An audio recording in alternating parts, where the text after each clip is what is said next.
Shalom, Bapak Ibu dan saudara-saudari yang terkasih dalam Tuhan Yesus Kristus. Tema hari ini adalah perumpamaan tentang hakim yang tak benar.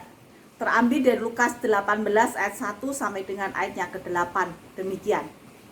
Yesus mengatakan suatu perumpamaan kepada mereka untuk menegaskan bahwa mereka harus selalu berdoa dengan tidak jemu-jemu. Katanya, dalam sebuah kota ada seorang hakim yang tidak takut akan Allah dan tidak menghormati seorang pun. Dan di dalam kota itu ada seorang janda yang selalu datang kepada hakim itu dan berkata, "Belalah hakku terhadap lawanku." Beberapa waktu lamanya hakim itu menolak.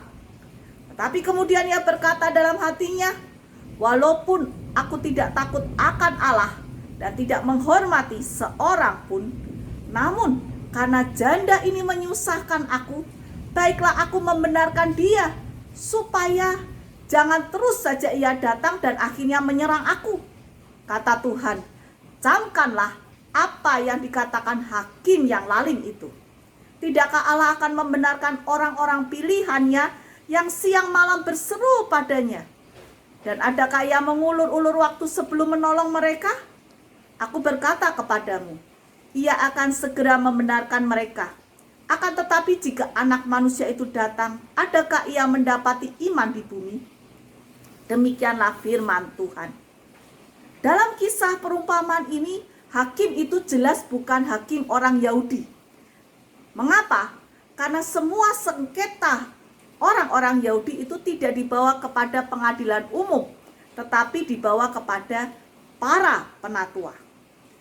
Dan hakim di dalam perumpamaan ini adalah hakim yang dikatakan hakim berbayar yang ditunjuk oleh Herodes ataupun oleh bangsa Romawi.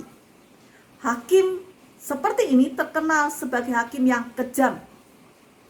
Kalau seorang penggugat tidak memiliki uang yang cukup banyak untuk menyuap, apa yang terjadi? Orang tersebut akan kalah dalam berperkara. Jadi dalam kisah ini, janda yang miskin ini sebenarnya tidak punya pengharapan untuk menang di dalam perkara tersebut. Hakim yang demikian, secara resmi mereka disebut sebagai Dayenah Geserot, yang artinya hakim pelarangan atau hukuman, atau juga populernya mereka disebut Dayenah Geselot, yang artinya hakim perampok. Mereka sangat suka mendapatkan uang dari suap untuk memenangkan perkara, dan mereka semakin menjadi tambah kaya. Janda ini adalah simbol dari semua orang yang miskin dan tidak berdaya. Jelas dia tidak punya sumber daya apapun, dan sesungguhnya dia tidak punya pengharapan apapun. Apa yang dia miliki? Dia punya ketekunan.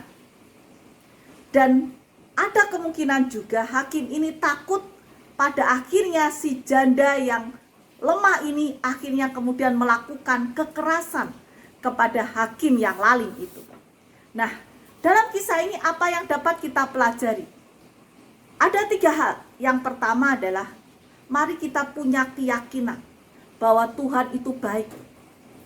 Kisah perumpamaan tentang hakim yang lalim ini adalah paradok, bertolak belakang dengan menceritakan Tuhan yang maha baik. 180 derajat berbeda sekali. Kalau hakim yang lalim ini saja bisa memenangkan perkara janda yang miskin ini, apalagi Tuhan yang maha baik, ia pasti akan membela kita. Tuhan melihat kehidupan kita dari waktu lalu, sekarang, dan waktu yang akan datang. Ia melihat waktu secara keseluruhannya. Oleh karena itu, Tuhanlah yang senantiasa akan memberikan jawaban yang terbaik bagi kita. Dan kita harus selalu berdoa, mengucap syukur, berterima kasih, dan percaya Tuhan memberikan yang terbaik tepat pada waktunya. Dan sekali lagi, keyakinan bahwa Tuhan itu baik adanya. Yang kedua adalah berdoalah dengan tidak jemu-jemu. Atau berdoalah dengan tekun seperti janda miskin yang dengan tekun minta perkara yang dibela oleh hakim yang lalim. Dalam Mazmur 145 ayat 18 berkata demikian, Tuhan dekat pada setiap orang yang berseru kepadanya. Dekat pada setiap orang yang berseru kepadanya dalam kesetiaan. Dan yang ketiga adalah jangan menyerah. Berdoalah dan berusahalah dengan tekun dan sekuat tenaga. Tuhan akan menolongmu.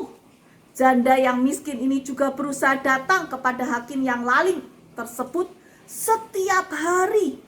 Dia berusaha, dia melakukan perjalanan, waktu, tenaga, biaya, pikiran, usaha yang maksimal dia lakukan.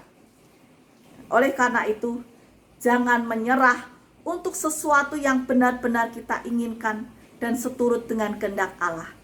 Tuhan pasti memberikan yang terbaik bagimu sesuai dengan waktu dan rencananya. Tuhan memberkati kita. Amin.